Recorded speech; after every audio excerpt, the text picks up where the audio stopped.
आज रात्रीच्या जेवणासाठी बनवणार आहे मेथी दाल खिचडी। त्यासाठी कुकरमध्ये 2 चमचे तेल घातलंय। जिरे मोहरी तडतडली की एक बारीक चिरलेला कांदा छान सोनेरी कलर येईपर्यंत तेलात परतून घेणार आहे। त्यानंतर यामध्ये घातलेले आहेत कच्चे शेंगदाणे साधारण मूठभर आणि ते देखील यामध्ये परतून घेतले। त्यानंतर एक बारीक चिरलेला टोमॅटो यामध्ये चांगला परतून घेणार आहे आणि स्वच्छ निवडून धुवून घेतलेली इथं मेथीची पानं जी आहेत ती इथं घातलेली आहेत।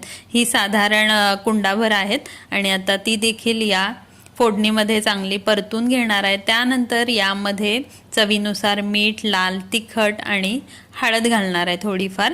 तर ही जी खिचडी आहे मेथी दाल खिचडी खूप भारी लागते। गरमागरम तुपासोबत, दह्यासोबत एखादं पापड तळून भाजून घ्यायचं आणि खूप अप्रतिम लागते।